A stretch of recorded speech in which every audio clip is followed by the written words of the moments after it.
Jusqu'ici, nous avons positionné des quadrillages de murs rideaux de manière immédiate et de manière unique, chaque fois en positionnant simplement une ligne sur le mur rideau. Si maintenant j'ai une façade d'une certaine longueur et par exemple sur une tour de 40 étages et que je dois positionner des quadrillages d'une manière systématique, j'ai la possibilité, pour éviter de devoir positionner tous ces quadrillages à la main, de réaliser un quadrillage type qui va se définir au niveau du type du mur rideau.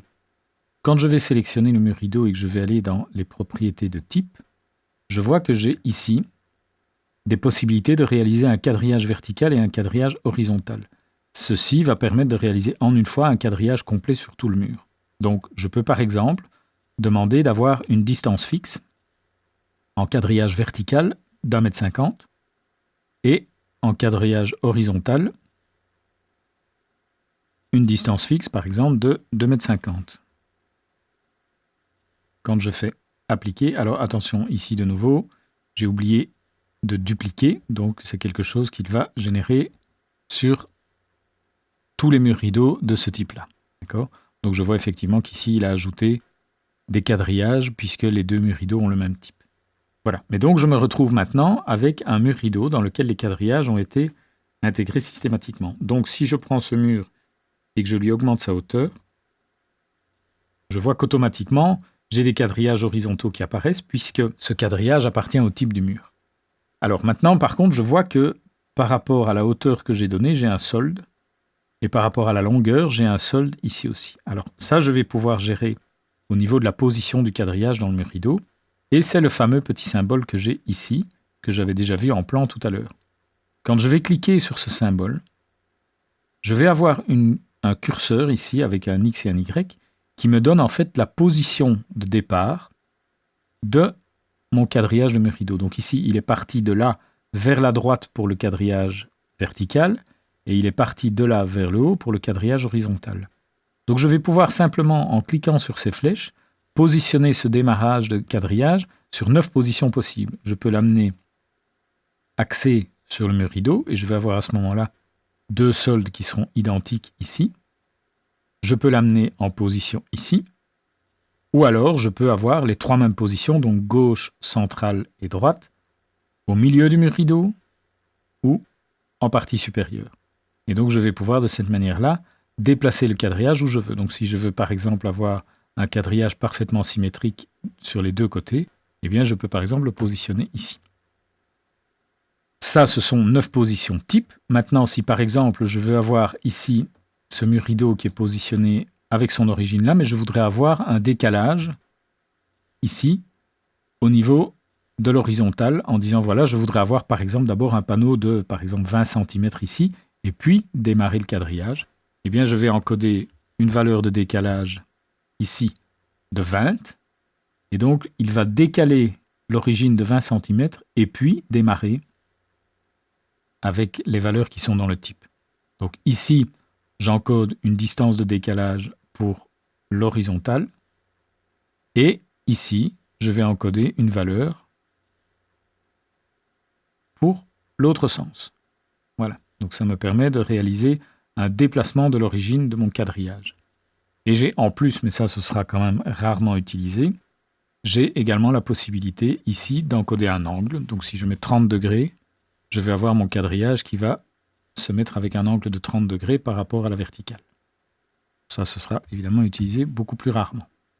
Mais voilà, donc je vais pouvoir de cette manière-là positionner ce mur rideau, ce quadrillage, de manière très précise. Alors, si je retourne maintenant dans le type de mur rideau, je vois qu'au niveau de ce quadrillage, j'avais plusieurs types de présentation. Distance fixe, ça veut dire que j'ai une origine, et puis il part avec cette distance fixe d'1,50 m et il répercute ça sur toute la longueur avec un solde.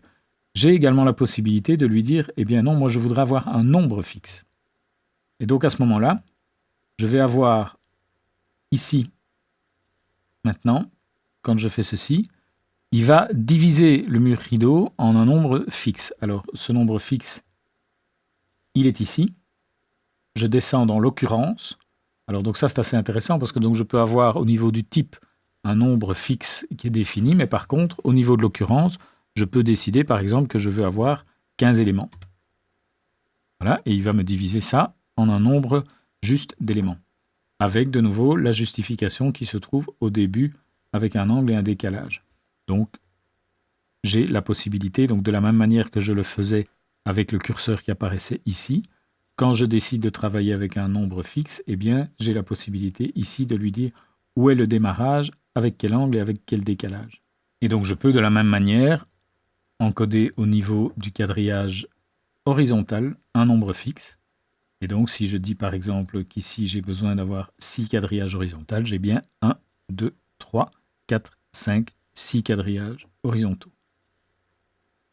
Autre chose, c'est de lui donner un espacement maximum et un espacement minimal. Alors ça, c'est assez pratique également. Je lui donne par exemple un espacement maximum de 150.